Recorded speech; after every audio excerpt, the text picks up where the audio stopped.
삼성 임원이 왜 택시 운전대를 잡았을까? 은퇴 후 그가 내린 선택. 삼성에서 30년을 근무했던 김정호 65씨는 퇴직하던 날 동료들 앞에서 웃으며 말했다고 합니다. 이제 진짜 자유인입니다. 내일부터는 알람 맞출 일도 보고서 쓸 일도 없네요. 하지만 그 자유는 생각보다 빨리 공허함으로 바뀌었습니다. 처음 몇 달은 좋았어요. 늦잠 자고 아내랑 산책도 하고 친구들과 골프도 치러 다녔죠. 그런데 시간이 갈수록 이상하게 허전했습니다. 내가 하루 종일 뭘 했는지 모르겠는 거예요. 누구한테 필요한 사람도 아니고 아침에 일어날 이유도 없고. 그렇게 1년이 지나고 그는 결국 다시 일을 찾아 나섰습니다. 그가 고른 건 의외의 선택이었죠. 바로 택시 운전이었습니다. 많은 사람들이 놀랐습니다. 삼성 임원이 왜 택시를 몰아? 하지만 정호 씨는 담담히 말했습니다. 택시 안에 앉으면 매일 새로운 사람을 만나요. 그들의 이야기를 듣고 나도 내 얘기를 하다 보면 내가 여전히 사회 속에 있다는 게 느껴집니다. 사실 이건 김정호 씨만의 이야기가 아닙니다. 지금 한국의 60대 남성들 중 상당수가 은퇴 후 일자리를 다시 찾고 있습니다. 통계청 자료에 따르면 60대의 재취업률은 45%를 넘습니다. 그 이유는 단순히 돈만이 아닙니다. 일은 여전히 존재의 이유이자 삶의 리듬을 만들어주는 역할을 하기 때문이죠. 첫 번째 사례는 김정호 씨처럼 사회적 지위가 높았던 사람의 변화입니다. 그는 과거엔 회의실에서 전략을 논하던 사람이었지만 지금은 손님 앞에서 어디로 모실까요? 라고 묻습니다. 하지만 그는 이렇게 말합니다. 이제는 위아래도 없어요. 고객이 나를 필요로 하고 나는 그들에게 서비스를 하죠. 예전엔 나를 위해 일했다면 지금은 사람을 위해 일하는 느낌이에요. 돈은 예전보다 훨씬 적지만 마음은 이상하게 더 풍요롭습니다. 그는 퇴직 후 가장 힘들었던 건 돈이 아니라 존재감이었다고 고백합니다. 퇴직 후 내 이름이 사라졌어요. 회장님, 임원님이 아니라 그냥 아저씨. 그게 처음엔 너무 낯설었죠. 근데 지금은 기사님이라는 말이 꽤 따뜻하게 들립니다. 두 번째 사례는 서울 강동구에서 택시를 모는 63세 윤병호 씨 이야기입니다. 그는 중견기업 공장장으로 35년간 근무하다가 은퇴 후 2년간 집에만 있었습니다. 퇴직금 3억을 받아 이제 좀 쉬자 했는데 2달 만에 아내와 싸움이 잦아졌습니다. 아침부터 저녁까지 집에 있으니 아내는 숨이 막힌다고 하더라고요. 나도 심심해서 TV만 보다 보니 자꾸 시비를 걸게 되고요. 결국 그는 택시 일을 시작했습니다. 하루 종일 돌아다니며 사람 만나니까 집에서 쌓이던 스트레스가 사라졌어요. 돈도 한 달에 200만 원 정도 벌지만 그보다 중요한 건 내가 다시 쓸모 있는 사람이 됐다는 느낌이었어요. 그의 아내는 말합니다. 택시 몰고 나간 뒤로 집이 평화로워졌어요. 퇴직 후 부부 갈등, 이게 생각보다 심각해요. 서로 각자 숨쉴 공간이 필요하거든요. 세 번째 사례는 좀 다른 이유로 택시를 선택한 사람입니다. 부산의 61세 박성일 씨는 퇴직 후 창업을 시도했다가 실패했습니다. 편의점, 치킨집, 심지어 카페까지 3년 동안 3번이나 사업을 바꿨지만 모두 손해로 끝났습니다. 퇴직금 2억 중 절반이 날아갔어요. 그때 느꼈죠. 이젠 돈 잃을 수 없는 인생이라는 걸.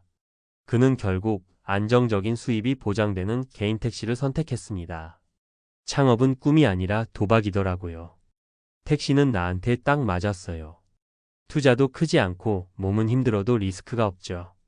지금은 한 달에 250만 원 정도 순수익을 벌며 인생 2막을 버텨가고 있습니다. 그는 말합니다. 택시 몰며 인생 공부 다시 해요. 젊은 사람부터 노인까지 다 각자의 사정이 있죠. 이제야 세상이 보이는 것 같아요. 이 세 사람의 이야기는 결국 한 가지로 모입니다. 은퇴 후 일은 돈보다 관계와 의미를 되찾는 과정이라는 겁니다. 전문가들도 비슷한 말을 합니다. 한국고용정보원 연구에 따르면 은퇴 후 5년 내 다시 일하는 사람 중 절반 이상이 경제적 이유 외에 사회적 관계 단절이 두렵다고 답했다고 합니다. 일은 단순히 생계의 수단이 아니라 사회적 연결을 유지하는 가장 강력한 끈이라는 거죠. 사람은 누구나 쓸모 있는 존재로 느껴질 때 살아있다는 실감을 얻습니다. 그래서 어떤 이는 텃밭을 가꾸고, 어떤 이는 택시를 몰고, 어떤 이는 편의점에서 알바를 합니다. 그 일의 크기보다 중요한 건 나에게 하루의 리듬을 만들어주는가입니다. 그렇다고 해서 모든 사람이 택시를 몰 수는 없습니다. 하지만 택시라는 선택은 상징적이에요. 과거의 명함을 내려놓고 지금의 나로 사는 연습을 하는 거죠. 김정호 씨는 이렇게 말했습니다. 예전엔 회사가 나를 대표했지만 이제는 내가 나를 대표합니다. 이제야 진짜 나로 사는 것 같아요. 퇴직 후 택시 운전대를 잡는다는 건 단순히 일을 다시 시작한다는 의미가 아닙니다. 그건 사회로부터 완전히 끊기지 않기 위한 몸부림이고 또 다른 방식으로 존재를 증명하는 선택이기도 합니다. 결국 은퇴 후 진짜 필요한 건 수입보다 리듬입니다. 아침에 일어나 어디론가 가야 하고 누군가 나를 기다리고 하루가 끝나면 오늘도 의미 있는 하루였다고 말할 수 있는 삶. 그게 바로 택시 운전대를 잡은 전직 임원이 찾은 답이었습니다. 예전엔 돈이 많았지만 시간이 없었어요. 지금은 돈은 적지만 하루가 살아 있습니다. 은퇴를 앞둔 사람들에게 이 이야기는 묻습니다. 당신은 퇴직 후에도 자신을 필요로 하는 세상과 연결되어 있나요? 정답은 각자 다르겠지만 분명한 건 하나입니다. 일은 끝나도 삶은 끝나지 않습니다. 그리고 그 삶을 어떻게 채워갈지는 오롯이 우리 각자의 몫입니다. 이 글을 읽고 있는 당신도 언젠가 회사를 떠날 겁니다. 그때 택시 운전대가 아니더라도 당신이 진심으로 의미를 느끼는 일을 찾는 게 중요합니다. 퇴직은 끝이 아니라 스스로에게 묻는 새로운 시작입니다. 나는 이제 어떤 이름으로 불리고 싶은가? 그 답을 찾는 과정이 바로 진짜 은퇴 준비의 시작입니다.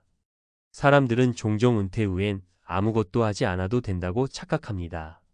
하지만 막상 일을 멈추면 그 빈자리는 생각보다 훨씬 큽니다. 직장이라는 건 단순히 월급을 주는 곳이 아니라 하루의 리듬과 인간관계를 만들어주는 공간이거든요. 삼성 임원 출신 김정호 씨가 택시 운전대를 잡은 것도 결국 그 리듬을 되찾기 위한 선택이었습니다. 내가 다시 사회 속에 있다는 느낌이 좋다는 그의 말엔 단순한 직업 이상의 의미가 담겨 있습니다. 요즘은 이런 식으로 은퇴 후 일을 다시 선택하는 60대가 급격히 늘고 있습니다. 고용정보원 조사에 따르면 60세 이상 근로자 중 3명 중 1명은 삶의 활력을 위해 일한다고 답했어요. 경제적 이유보다 심리적 이유가 더 크다는 뜻이죠. 은퇴 후 아무 일도 하지 않으면 우울감이나 불안감이 급격히 커집니다. 하루의 목적이 사라지고 사회적 연결이 끊기기 때문입니다. 전문가들은 이를 역할 상실 증후군이라고 부릅니다.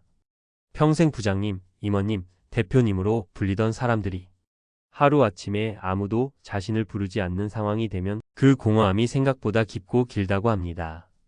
특히 사회적 지위가 높았던 사람일수록 이 충격은 더 크죠. 그래서 김정호 씨처럼 사람을 만나는 일로 다시 사회와 연결되려는 시도가 많습니다. 반대로 퇴직 후 집에만 머무르다 건강을 잃는 경우도 적지 않습니다. 60대 후반 남성의 하루 평균 좌식 시간은 9시간을 넘습니다. 움직이지 않으면 근육이 빠지고 체력이 떨어지고 결국 우울감까지 찾아오죠. 하지만 일하는 사람들은 다릅니다. 몸은 피곤해도 정신이 맑습니다. 오늘 하루를 보냈다는 뿌듯함이 인생의 활력으로 이어지니까요. 그렇다고 무작정 일을 해야 한다는 건 아닙니다. 중요한 건 나에게 맞는 일을 찾는 겁니다. 돈이 좀 덜 되더라도 스트레스가 적고 꾸준히 할 수 있는 일. 그게 진짜 노후의 안정입니다. 택시 운전, 택배, 학교 통학버스 기사, 공공근로, 동네 택배 분류 같은 일들이 그 예죠. 이런 일들은 사회적 연결도 유지되고 몸도 꾸준히 움직이게 해줍니다. 결국 은퇴 후 삶은 일의 형태보다 삶의 방향을 다시 정하는 과정이에요. 삼성 임원에서 택시기사로 이 변화는 단순한 직업 전환이 아니라 사회 속에서 다시 내 자리를 찾는 여정이었습니다. 그는 마지막에 이렇게 말했습니다.